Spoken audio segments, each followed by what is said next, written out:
আসসালামু আলাইকুম। আমরা এই মুহূর্তে আছি মুক্তাগাছা জমিদার বাড়ি।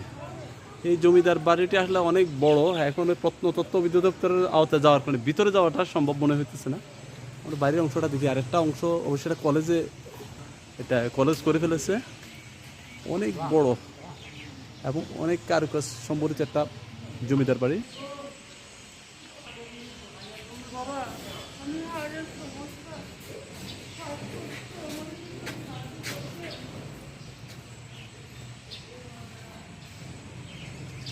ওই মন্দিরটা এখানে, ওই যে মন্দির পাশে।